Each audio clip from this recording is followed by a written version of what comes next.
RadiumOne's European expansion, starting with the London's office, and is responsible for the company's product portfolio. Moreover, he has more than 15 years of business knowledge and experience in different fields at top companies like AdViva, FastClick, Hasbro. Meet Rupert Staines.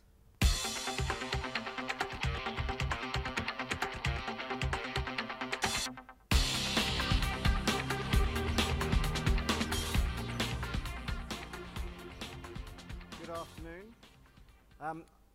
We're a programmatic company, but fortunately I don't have to talk to you about programmatic and technology and things like that. So I'm going to make it a little more interesting, I hope.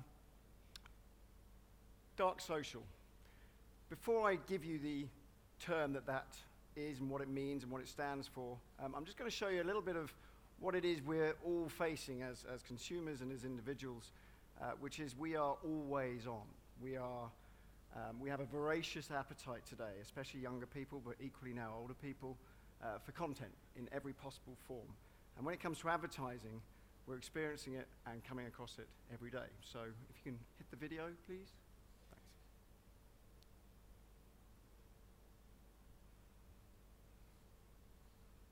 That's awkward. There is a video.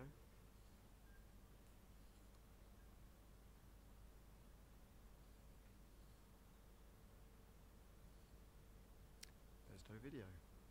That's right. And you know, if you go on the slide,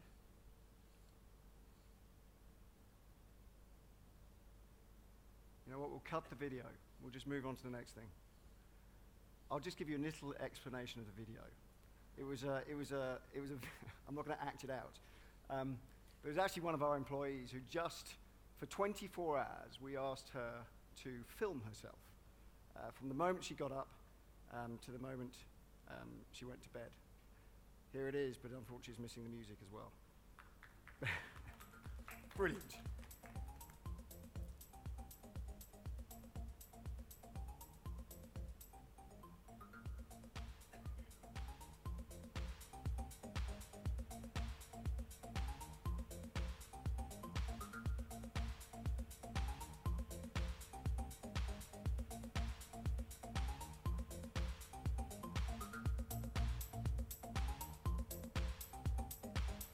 So there you have it. That is the day in the life of a 25-year-old living in London, working for a company like us, clearly not doing enough work, but obviously consuming a lot of content, and this is what happens to us all day long. And the reason I wanted to set that as context is because we are now converting ourselves into sort of digital publishers. We're converting ourselves into digital creatures where all forms of communication are now becoming digital. So the way we converse with people, you heard it on that video about mobile, we don't almost talk to people anymore. We use the various communities and various networks that are available to us across multiple devices.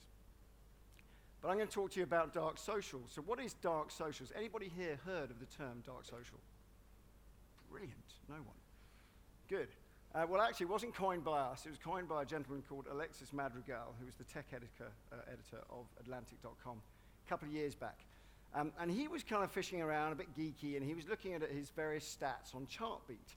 And it's the same for Google Analytics and any other analytics program. And he suddenly realized that whilst he could see a lot of users coming from Facebook or Twitter or other open forums or open networks, he was seeing a huge number of people or huge number of contacts that were basically coming from an undefined area. And what that means is, when you share content, and I'll ask all of you here, how many of you today have used email? Okay, about 60% of you. How many of you have used Facebook? About the same number. Interesting, different market. How many of you have used Twitter? A lesser number. So here's the weird thing. When you copy and paste a piece of content into an email or into an instant messenger, and it could be a video, it could be an image, it could be a piece of text, it could be that typical thing that we all do, which is we copy a URL and then we drop it into a text or we drop it into an email and we send that to our friends. That is what dark social is. Why? because those dark platforms, like email and instant messaging and some private forums, don't carry any referrer data. So when the person rocks up to your site or your storefront, you can't trace them. Unfortunately for a lot of marketers, and we did a study on this, is that size of audience that is essentially in the dark and untraceable is over 60% of your audience. So if you are defining strategies or defining your marketing plan because you think Facebook's where it's all at, think again. We did a really, really boring thing. We did a massive global white paper. It's the most scintillating read you'll ever come across, and you can go and read it if you like. But it was based on 900 million unique users across the globe, so it's pretty substantial. And then on top of that, just to substantiate this stuff, we wanted to find out exactly how consumers share. So we went out and asked around 10,000 people, a very large study, and found out exactly how it is that people share.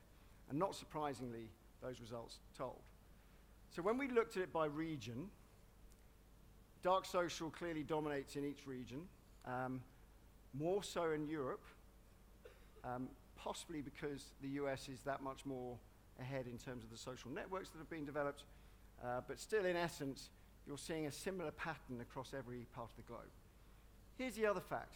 When people say to me, well, that can't be true, surely. I mean, everybody uses Facebook, everybody uses Twitter. But here's the reality. Young people often say, why would you use email? I'd never use email. I've got WhatsApp, I've got Facebook, I've got this, I've got that. That's because young people don't work. When you go to work, you get an email address. And you use that email address, and you create more email addresses because that becomes a very common form of communication. We then looked at it by sector. There are about 116 slides, which you'll be delighted I've only got 2. But when you look at it by sector, I hope this is fairly obvious to you. If you look at the category of content, the category of content that's being shared, not surprisingly, automotive, FMCG, finance are very high on the dark social scale. Why? Because you don't normally share stuff on your Facebook page about your latest insurance policy or a particular car you're interested in.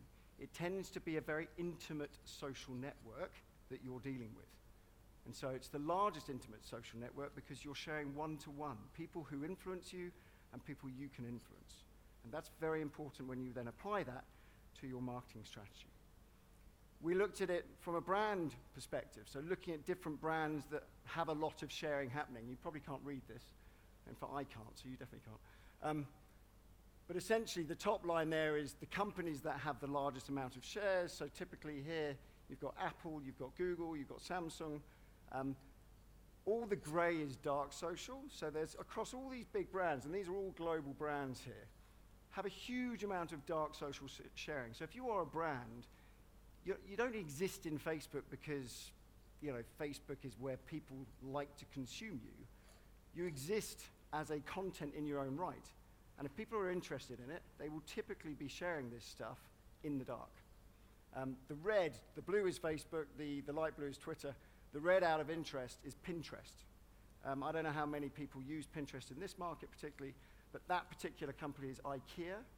Why do they use Pinterest? Because Pinterest is a fantastic board for posting images and various content around how does your room look, how does your bedroom look, etc. So Pinterest is used a lot by people on IKEA. So just to kind of bring that down to, okay, how do we use this? How do we start to understand dark social? And how do we then apply that in the context of marketing and programmatic transaction?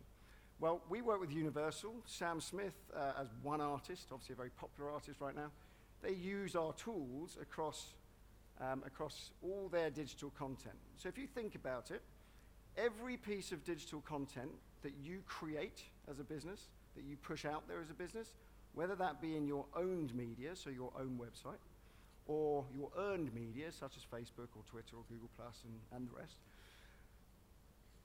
it originates with a URL. Everything is a URL. It has to conform to the protocol of HTTP. So if that's the case, you should be using some form of shortener, some form of URL shortener, like Bitly, or in our case, Post, which enables you to wrap and track. Don't spray and pray, wrap and track.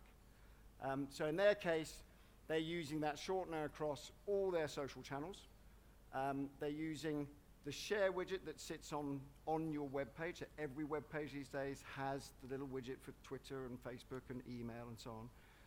Use the right tools so that you can start to track all this, all the engagement and interaction. Now we're moving into new space, which is also CRM.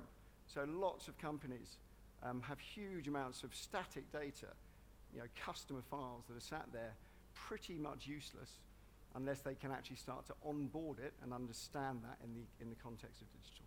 So there's a lot of eCRM data capture now happening.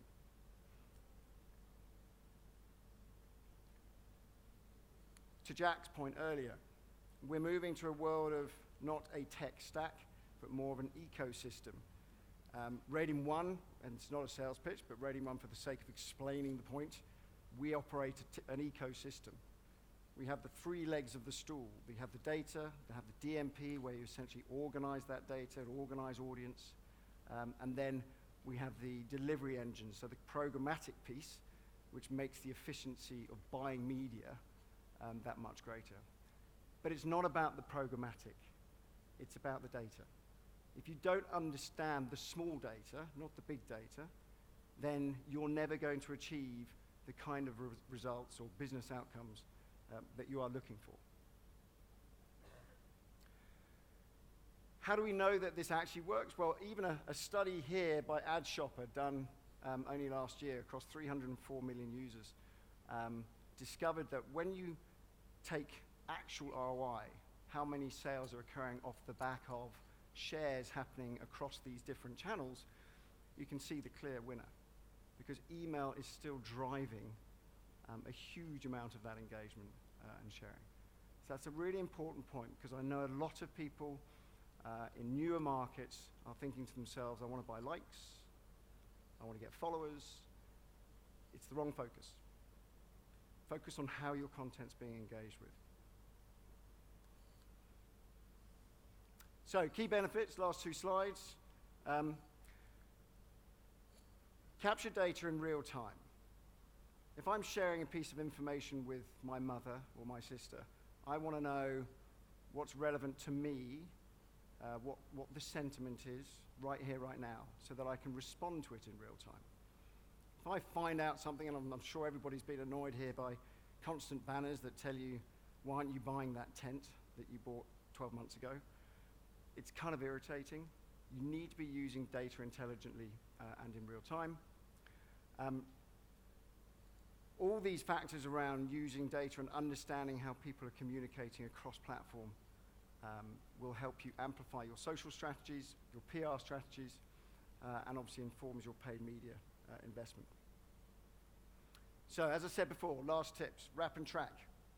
If you're using these tools, if you want people to share content and on your own websites or indeed in your social channels, use the right tools that enable you to track 100% of your audience. And most importantly, I guess, we're seeing today in the UK, albeit, but I think this is a trend now that we're seeing, 60% of all the data that we're tracking, all the users we're tracking, is happening in the mobile environment. So mobile is definitely key, and that component that Alexander talked about earlier of tracking cross-device is becoming very important. I have 1 minute 23 left, and that's it. So you can either clap now or you can ask a question, or I'll get off stage.